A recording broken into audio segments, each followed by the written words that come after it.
Hello, I'm Jeff Johnston, host of the Living Undeterred podcast. I want to thank my special guest today for being on the show. Super excited about speaking with Larry. I've known Larry Kenemore for a little while now. Had a chance to actually meet him on our Living Undeterred U.S. tour at the Wolf Street Foundation in Little Rock, Arkansas this summer. Larry then proposed an idea. I jumped on board. And I'm so happy that our paths crossed because people think I work hard.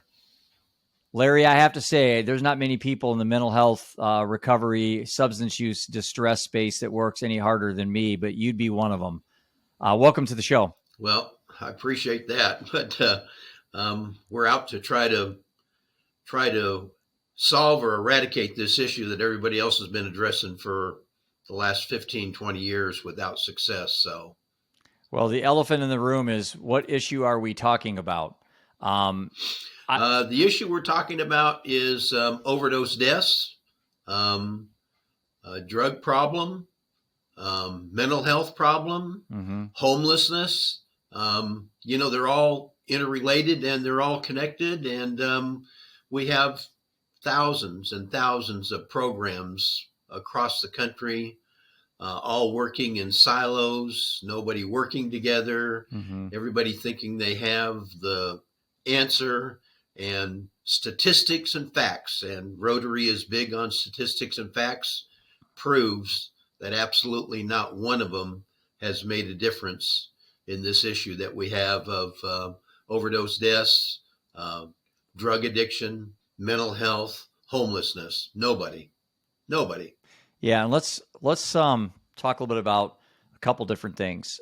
First of all, you're the North American chapter leader for a committee from Rotary International, the Rotary Action Group, Addiction Prevention, RAGAP. You're the North American chapter leader. So Rotary, and I'm a Rotarian. Rotary was very instrumental in the eradication of polio. So we know when Rotary puts their focus on something, they're pretty good at winning. Rotary now is turning their attention on the opioid epidemic. So what makes you think that they can pull the same thing off as they did with polio? Well, we spent a couple of years looking at the playbook, 17 volumes that they have of what they did and how they did it and what worked and what didn't work and what to expect and the pushback.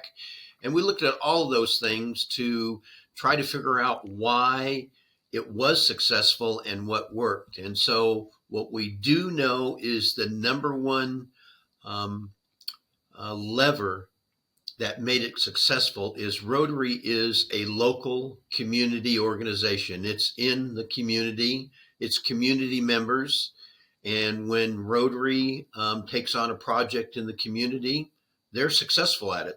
You can't point to anything that Rotary hasn't taken on in the local community that they haven't been successful at. And so by doing that, taking that playbook, those volumes, and looking at all that stuff, we then went out and looked at just about every program that you can think of, from homelessness to mental health to treatment, recovery, school education. We looked at all of it, and taking the data from each one of those things that we looked at, we kind of narrowed it down to 5 specific things that it's going to take in a community for a community to be successful.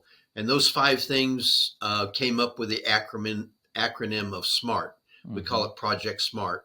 And SMART stands for S, a in-school education program that is age and grade-based versus just having a school-wide project where everybody comes together once a year, right, and you discuss an issue. We discovered that in educating about polio, it took 30 years of school education, age-based, grade-based, for the kids to start graduating from school, realizing that polio is there, it's a problem, and it can be eradicated. And so we kind of took the same thing on. The next one was M of SMART, which is medication and drug disposal. And we know that everybody has medicines in their home cabinet, and they throw them in the trash and flush them down the toilet.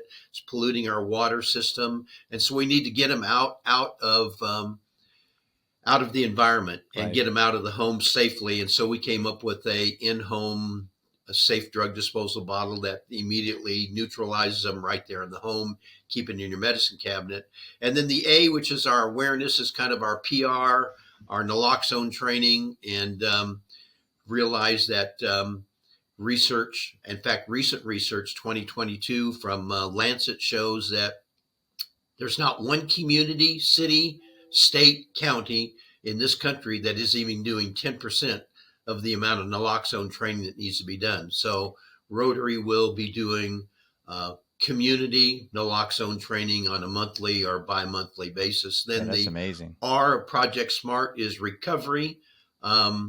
We want to provide people with a database of verified recovery people that have provided their data, that you can show what your actual success rate is. Most people don't realize that there's an organization that has collected data for the last 30 years on all these recovery places, and the actual success rate overall for everybody is the same as it was 30 years ago, 34.4%. Hasn't changed that much. However, people need to know that instead of somebody saying, oh, yeah, you give us $30,000 and 6 months or 3 months or 30 days or 90 days, we guarantee they're going to be cured. And we know that's not true. Right. It's absolutely not true. So people need to have a local database in their community, which the Rotary Club will provide, where they can log on and look up all these people and see what their real success rate is and what they do and what they don't do. And the last one is the T of Project Smart, which is treatment. Treatment is one of the key issues that needs to be addressed in this crisis that we have. There's not enough physicians in this country to treat more than 10% of people that need treatment. So we have 90% of the population that needs treatment. They can't get treatment because we don't have enough physicians out there to be able to do that. And as you know, Dr. Gupta, who sits on our board, wrote the book To Prevent an Epidemic, where he goes through and tells why that is so and what needs to be done. And so we are going to address that issue community by community, providing data on what treatment is available in that local community. So that's what each individual Rotary Club is taking on and launching in their local community. The Rotary is going to do it community by community by community, the same as we eradicated polio. That's very admirable, and obviously I'm committed to the cause. The challenge that I see, and again, I've been thrust into mental health advocacy only the last 5 or 6 years of my life, is it seems multifaceted. One, it's a moving target. Seems like we focus on one thing and then very quickly there's another distraction. And then we focus on that and then there's another distraction. And that's that kind of that whack-a-mole game that we play with mental health. You know, we go after one thing really hard and then other things start to pop up. The other thing I see, Larry, and you and I have talked about this at length, is this emphasis on symptoms versus causes, on, you know, supply versus demand, on intervention versus intervening, rehab versus prehab. It's like, it seems to be both sides of the fence need work simultaneously, but it seems like more emphasis today is on the supply side, on the symptoms. And we don't spend enough time on why people are doing these things in the first place, the loss of identity, the loss of confidence, the lack of purpose, spirituality, you know, all things out there. Social media has made it very difficult to have any semblance of, you know, positive thoughts today because everything's so toxic and so negative. But do you mind talking a little bit about your personal thoughts? Well, let me address that. And so, you know, the name of our group is the Rotary Action Group for Addiction Prevention. Right. And so actually the lead in or the foray into this whole issue is the opioid crisis, which is our door opener. But, you know, the issue is we have an addiction problem in this country, and it's not just drugs. Oh, I mean, absolutely. We have more alcoholics than we do have, drug Yep. addicts. And so we are not just zeroing in just on the opioid issue. As we said, those 5 programs that we have Mm-hmm. don't just deal with the opioid crisis. We're also dealing with alcoholism and some of these other issues that are out there that are addictive. And so people need to understand that there is addiction. Um, Alcohol has an addiction problem. They have had for years, and it needs to be addressed from the ground up. And that's why our school education program is a committed 20-year project. We believe, based on what we did with polio, that it's going to take 20 years of school education to be able to graduate those children from school where they have been taught what addiction is, whether it's alcohol, drugs, or whatever. They need to be taught year after year, so where they're grounded in what addiction is and why they wouldn't want to be addicted. Now, you were a paramedic in San Diego. Do you remember in your days when you were a paramedic? I mean, I'm sure you were seeing lots of really, tough times and people in hurt, but is it really that much worse today, or is it just being talked about more today? No, it's much worse today, and the reason it's much worse today is because we have more addicts than we did back in the 80s. It was a black tar heroin, and then meth came along after that.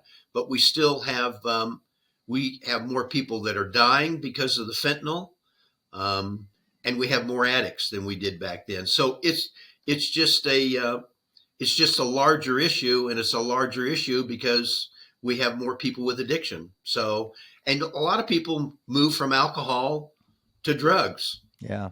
Or from drugs to alcohol. They're going both ways. So the problem is not the alcohol and it's not the drugs, it's the addiction issue. And then I'm a Vietnam veteran. Mm-hmm. I was in the Navy. A lot of friends that I know came back with all kinds of addictions. And now a lot of these guys are homeless and on the street, Mm-hmm. but they still have an addiction problem. And now they're homeless on the street after defending this country. And so all of these things are all interrelated, but it starts back again at that 20-year committed project of we have to educate the kids so that by the time they graduate from school, they have been educated what addiction is and try to make that decision of not becoming an addict, whether it's alcohol, drugs, or whatever. Yeah, it's pretty clear if what we were doing as a society was working, that you and I'd be selling cars or something. We'd be doing something completely different.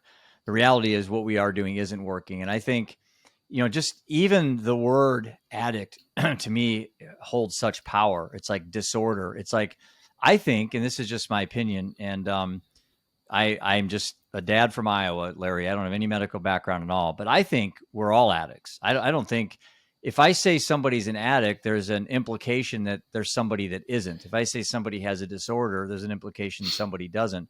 So in my terminology, I just say we're all addicts.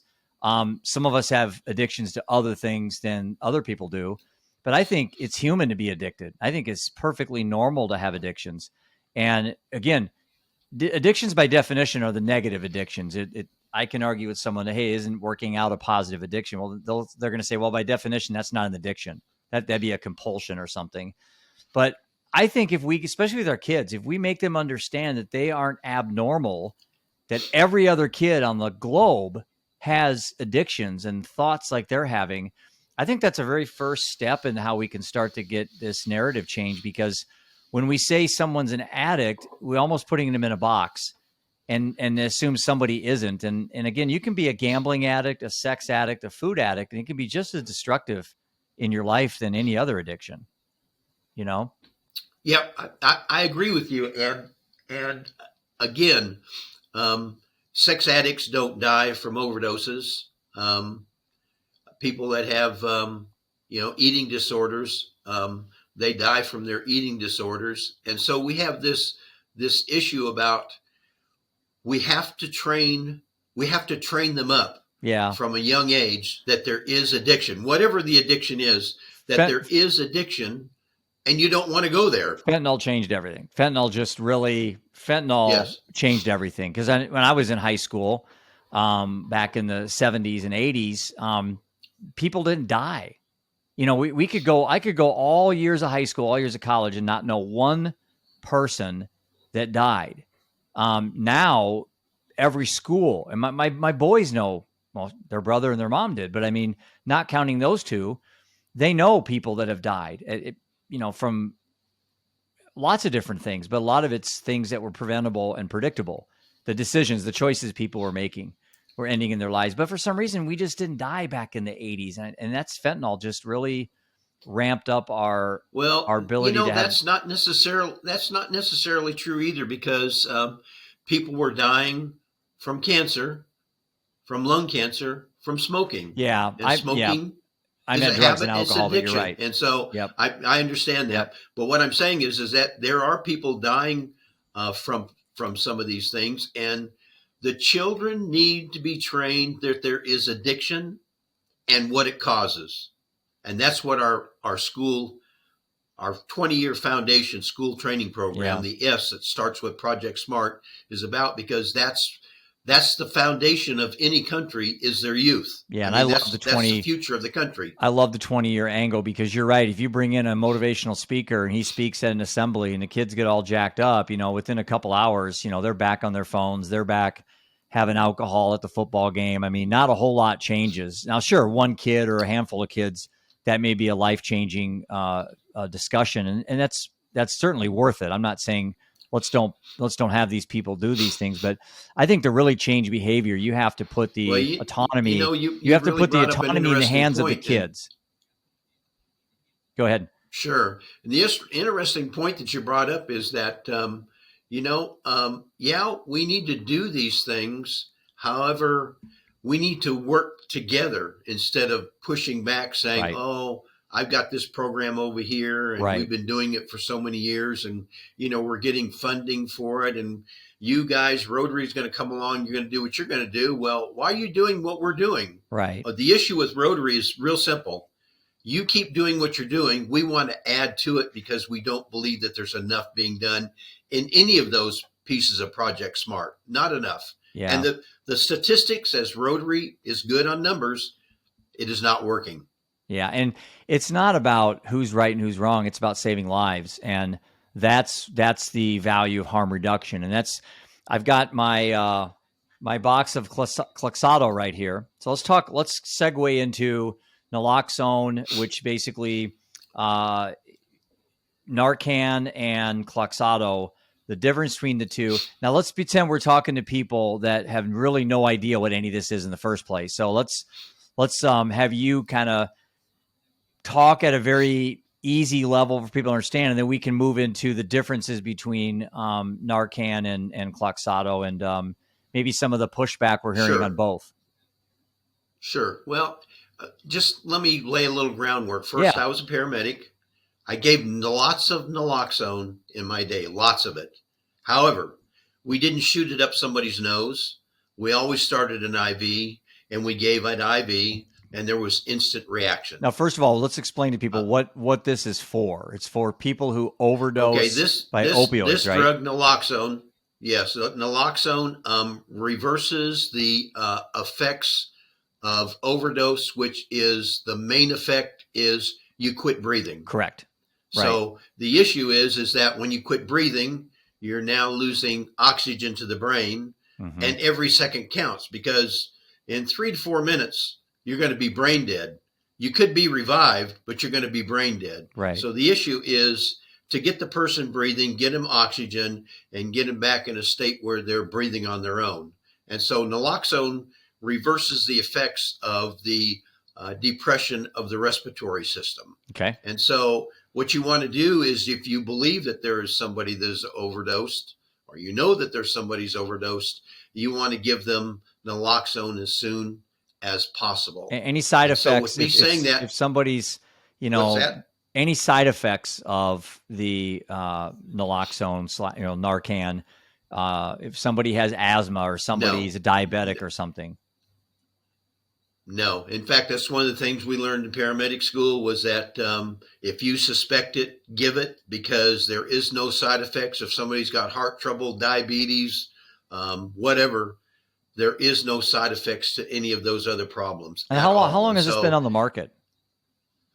well, I was giving it back in 1977, See, 78 in that's, the 80s. So I think people think this is a new invention by the medical community to save lives. oh And no. people don't realize it's been around for a long time. Yes, it has. However, the paramedics have carried it for years and years and years since the 70s. And like I said, back then, we gave it IV. In fact, paramedics today give it IV. I mean, they start an IV and they give it IV, which is instantaneous. However, this new way of giving it nasally, and there's a lot of blood vessels in the nose, and so you inject this into the nose, and it's immediately absorbed into your blood system, and it goes right to the heart of the issue, which is that drug that's in your body, and start you breathing again. So that makes it easy for anybody to carry in their pocket, and easy for people to give it, knowing that they can give it and there's no side effects and you're not going to be sued. I mean, there's no side effects. You're not going to be sued. And so the issue right now is with the fentanyl, this new fentanyl being so strong that there have been, we have about 300 documented cases so far of some of the products on the market not working currently. And so, And what would be the reason why they're not products working that are on the currently? market right now is 4 milligrams. Okay. So that's the standard. So The standard forever has been 4 milligrams of Narcan, naloxone. yes, even in the ampules that we used to give as a paramedic, there was 4 milligram ampules that we used to. And that was sufficient inject, back naloxone. before fentanyl came into play, right? For the most That's part. exactly right. It was Okay. sufficient. Yes.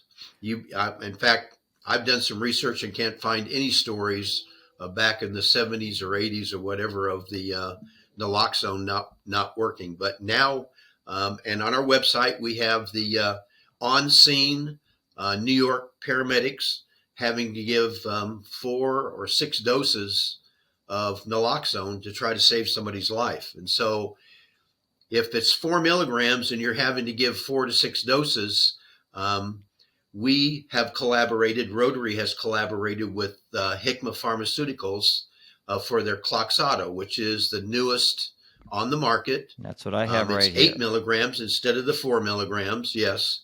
And there's other people that have been in the market for years and the 4 milligrams that I guess feel that this is going to affect their sales, income, or whatever. But our issue at Rotary is we want to save lives. Mm-hmm. We want to save as many as possible. We want to be at the leading edge of whatever we're doing. And so having 8 milligrams versus 4 milligrams, we believe is being at the leading edge. That's one issue of it. The other issue is the cost. And so we just discussed it's been around since the 70s. Mm-hmm. So it's a very cheap drug. It's not an expensive drug. And so if it's been around that long and it's not that expensive, then why are these other products so expensive when Hikma comes out with Kloxxado that's about 50% less than these other products that are on the market? So yeah, why is that? As I said, we want to be at the leading edge to be able to give out and to get out more of naloxone that we can possibly do, not necessarily using a brand name or whatever. We're just saying, naloxone, we have 8 milligrams. It just happens to be Kloxxado. Right. And I'm sure there's other companies out there right now coming up with 8 milligrams too. Yeah, and that's where people have to they understand Narcan, Kloxxado are both naloxone. Right. So it doesn't matter what the brand name is. It's all the same. It's naloxone. Yeah. It's just what the strength of it is. right, and it just comes down to the dosage. But why is it lower cost then? Just because it's a more of a generic name, or?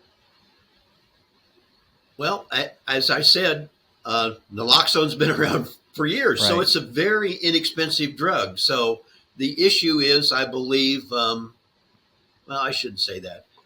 I guess the issue and the cost has to do with the company that is distributing it. Right. All I know is that Kloxxado is just about 50% less. And I was recently in Kansas, and I met with the people in Kansas, and they've exhausted their budget buying other products that are so expensive. They would have had, if they'd have bought Kloxxado, they'd have had almost twice the amount of naloxone available to the public. And that's what a real issue is.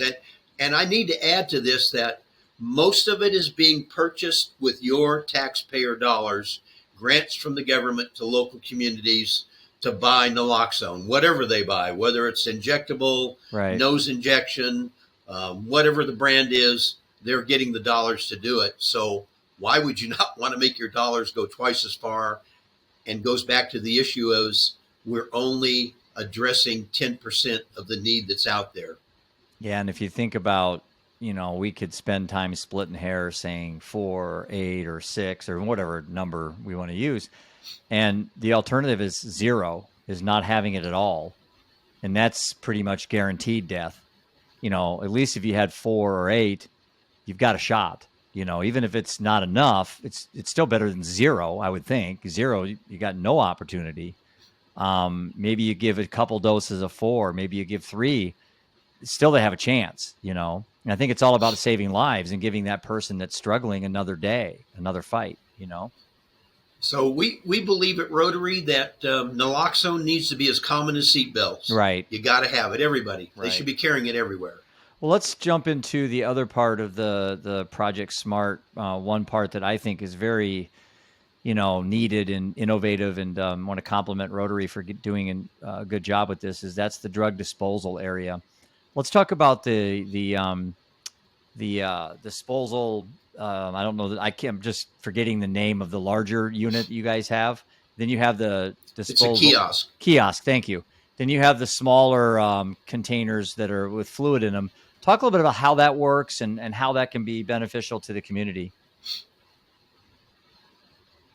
So, everybody has got leftover medications of some kind, whether it's over the counter, whether it's prescription or whatever. Houses are full of them. Right. The best example I can give you is we made a video of a lady that her husband had just passed away, and she holds up a plastic bag full of medications that she was getting ready to throw in the trash. Mm-hmm. Now, once you throw it in the trash or flush it down the toilet, it's in the drinking water. And most people don't realize that once it's in the drinking water, they're listed as forever chemicals by the EPA. And the reason they're listed as forever chemicals is because there is no known process to remove them from the drinking water once they're there, except for distillation, which is cost prohibitive for any community to distill all their drinking water. So the issue is we need to stop throwing them in the trash and flushing them down the toilet. And we do know that the most successful way to do it is to have it in the home. I'll give you an example. The drug take-back day has been around for years. I'm not saying do away with it, but the statistics are pretty drastic. And that is, it's been around for all these years. The amount of drugs that they collect at the drug take-back day has gone up in tandem with the number of deaths. And you can go to the DEA website and they can show you the amount of drugs that they've collected, and they can show you the amount of people that die every year, and the number of deaths and the drugs collected have gone up in tandem with each other, which means we're not doing enough. There needs to be more. And so we believe that having it in the home, it's like recycling. People recycle in their home, and they recycle more because it's in their home, right, instead of having to go out to the curb. Right.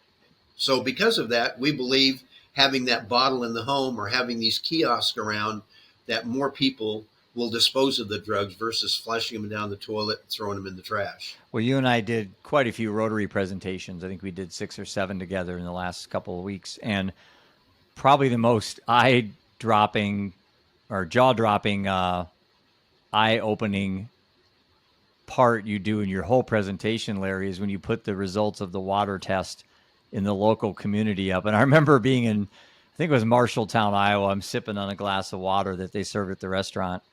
And then you put up, oh, by the way, we tested the water here in Marshalltown. You put up the picture, and I'm like, okay, I probably don't want to have any more water.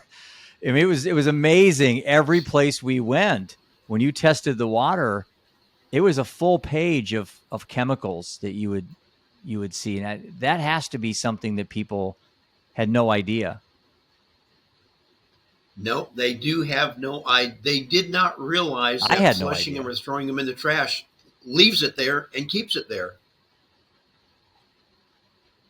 Yeah, that's part of the education process of this whole thing that we just need to keep giving the word out. Um, okay, so what other areas of advocacy are you involved in? It can be a continuation of some Rotary projects, but are there other areas of advocacy that you are involved in just personally? Um, Personally, probably not right now because this is kind of my full-time Yeah. issue of bringing together in every local community that a Rotary Club is in that has taken on this project of bringing together and collaborating together with all of these people, such as your Living Undeterred project. Mm-hmm. We want to get people out of their silos working together. If we Mm-hmm. would work together, we could solve so much more, so much faster. But when you go into a community and the local, whoever, coalition, drug organization, or whatever says, why are you coming here when we're already doing that? And we tell them, it's not enough what you're doing. We just want to add to it. You keep doing what you're doing. We want to collaborate with you. We can do it together. And there's been very, very few places in this country that I've traveled over the last 2 years that want to collaborate. I got to say, the most eye-opening one was the state of Kansas recently. I mean, I'm going to visit with the head of the Department of Health on the 20th, and the Drug Coalition came to me together and want to collaborate and want to try to do something. And it was kind of eye-opening for us because there's been so much pushback, and there's not pushback there because Kansas wants to do something. And that's got to be frustrating. Every state has a different lens that they're viewing this from, a different agenda. I mean, I know in Iowa here, fentanyl test strips are still illegal. And that just seems to me very unfortunate that we've removed a tool that people that are using, that still are human beings at the end of the day, and that we just treat that so criminal that things like a test strip aren't available as a choice for them. Do you get frustrated with each state being so different in how they look at this stuff? Whether you're a harm reductionist or you're, a prohibition person, or you just think everything should be criminalized, everything should be outlawed. At the end of the day, I think our emphasis should be on giving these people that are really struggling. These are somebody's sons and daughters. These are somebody's parents. These are somebody's cousins and neighbors and coworkers. Why can't we be more on the same page in regards to getting these people just to live another day, just to fight another day, and stop judging them as being such a moral failing that these stigmas are really holding us back, I think, from advancing the cause? Well, you know that Rotary believes, and Dr. Gupta is our big advocate for it, Yep. and that is this is a disease. It needs to be treated like a disease. And so if you're going to treat it like a disease, you have to have the medication and all those things available to them. If you're a diabetic has a test strip, Mm-hmm. and they have a test strip for a reason, to test their blood to see how high their blood sugar is. Mm-hmm. And so we need to be treating this issue the same way. We need to have a drug to treat it.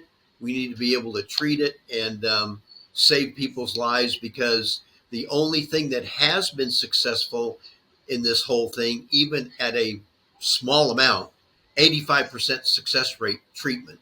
Yeah. Treatment, And 85% success you're rate. looking at buprenorphine, methadone, medically assisted. Suboxone. Yeah, I mean, those are treatment medicines, I guess. I don't know the terminology, but they're treatment systems. And there seems to be pushback even on that. It's like, why are you giving a drug to stop somebody from doing drugs? And it's like, it's because you don't understand how it works. The evidence is very in the favor of these treatments, Right. that they do work, and people that are on these the ones that we mentioned, and there's a number of them. It's more than 2 or 3, but they seem to can wean down the amount that they're using and hopefully get off them completely. Sure. And you know, Dr. Gupta, who is on our board, that's what he's done for the past almost 20 years. And I've been to his office, and he's had people that are 15, 17 years in treatment. But guess what? They're still alive, Jeff. They have a Mm-hmm. job. It's all They that have matters. children. Yeah, They have a it's all that family. matters. They drive a car. It's just I like a mean, diabetic. I mean, they're we're treated just and they're we're in just treatment. we're just such a righteous country that we're so agenda driven. We're so politicized that things become weaponized, like fentanyl. And I know everyone's got their own thoughts on should fentanyl, like for example, be a weapon of mass destruction and all these things. It's like, I just got done watching a really good documentary called The Fix by Johan Hari. Just watched it last night.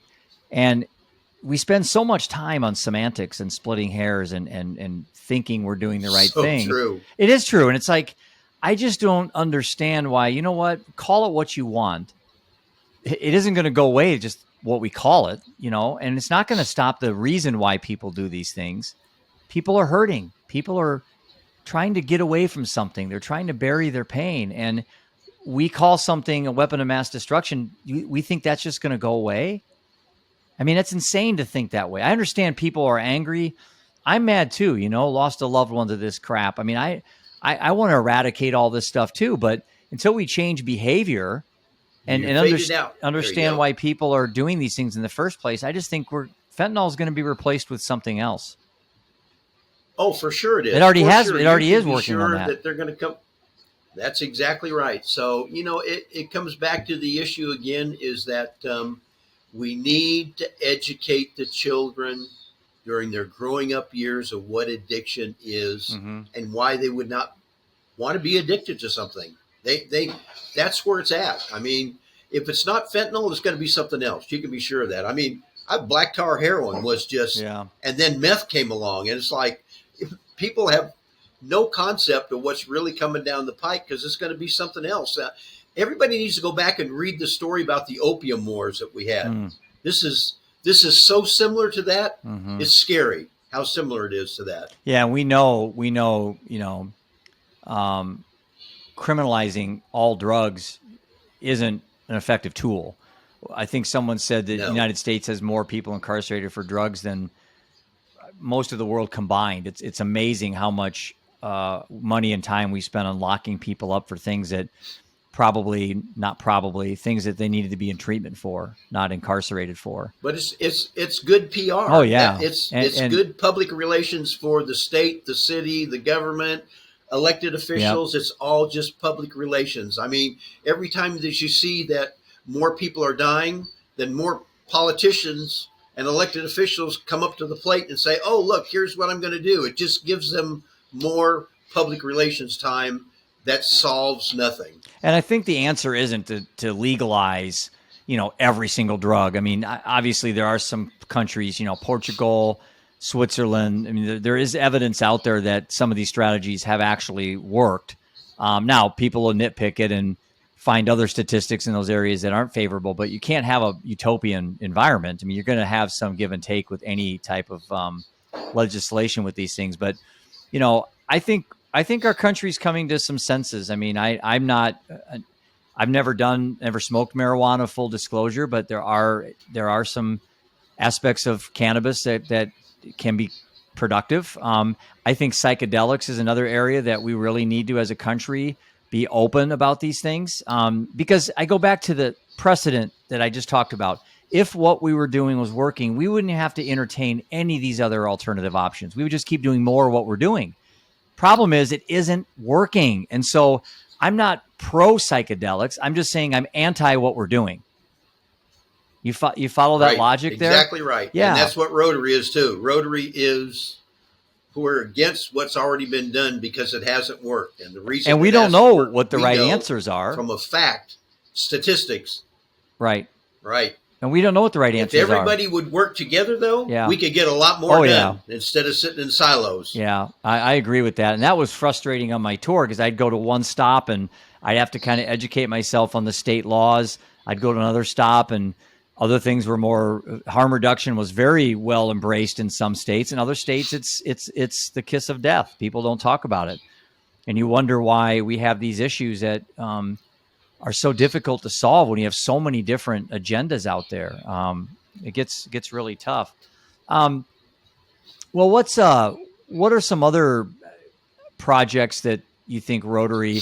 I know right now that's plenty. The water issue is a really big one, and the opioid epidemic, addiction, and Well, you do know that the environment is at the top of the list with Rotary, along with the addiction issue, but also mental health. Our next international incoming president is going to be his key issue is mental health, and that's so great. we believe that. I'll give you an example: Vietnam veterans, the guys that are on the street, the guys that have a drug issue. It's a mental health problem. Mm-hmm. If you talk to these guys, you talk to them one on one, you realize it's a mental health problem that they had Mm-hmm. that they came back with from wherever they were at during a war. And it's a mental health issue that needs to be addressed and treated along with everything else. It needs to be added. It needs to be added to the mix. Another bullet for the gun. It's a mental health issue. Yeah, and I've made the analogy, Larry, that if you drew a circle and you had a wheel, that the wheel is mental health, and then each spoke represents addiction, substance abuse, depression, suicidal ideation, anxiety, sleep disorders, gambling addiction. I mean, all these things are spokes in the wheel. And the problem with when someone says mental health, it's just so subjective. It covers everything. I mean, we all as human beings have mental health issues. There is nobody that's ever lived that hasn't had some concern with one of those spokes. And everybody's solution is uniquely different to them. That's why AA works for some, but it doesn't work for others. That's why you have success rates on some of those expensive 30,000 a month facilities that you talk about. Sometimes their success rates are 15%. That means 85% of the people that are going through these 30-day programs spending $30,000 are throwing their money away. You know, it's disappointing that there hasn't been something the that issue, comes. and from personal. Go ahead. Sure. And from personal experience, as you know, from our family, and that is that people are not going to get mental health treatment or any kind of treatment unless they want to. You Right. can't force it upon them. So it comes down to the issue of what do we have available that's going to keep them alive until they make that decision? That's the conundrum of this whole thing is how long do we wait until they decide that they want to get treatment? Mental health treatment, drug treatment, any kind of treatment. How long do we wait around until that happens? That's the big conundrum. Yeah, that, and when do you start? Because for prevention, because that's the other end of the spectrum is that, how long do you wait to get help? But then when do you start having these conversations? When do you start having these conversations with kids? Because the next generation of the addicted and the depressed and the anxious and the ones that take their own lives, they're all 3, 4, 5, 6, 7, and 8 right now. Right. So when is it too young? So I get that asked all the time by parents. When do I start having these conversations? we believe it starts at first grade. You got to every year, based on their age and the grade they're in, have something for them where they are by the time they graduate, they've had at least 12 years of it. Yeah, I agree. That's nothing ever been done like that before, ever. Nothing.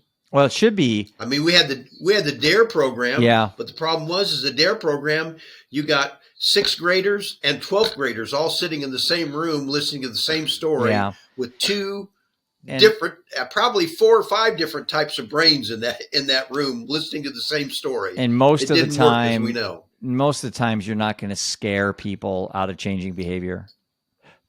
At least that's not going to be long term. How you change behavior is you inspire them. You give them hope. You give them something to live for.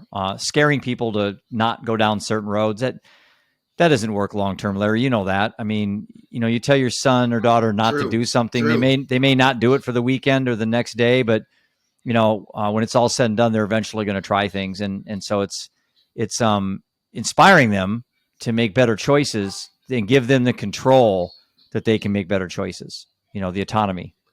That's why the name of our education program is called Agents of Influence, showing them how That's great.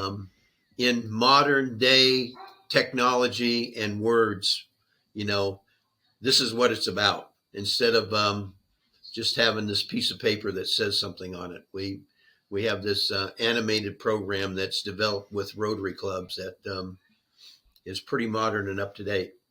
Well, I'm honored to be able to help Rotary. Because they can become an agent of influence in their area.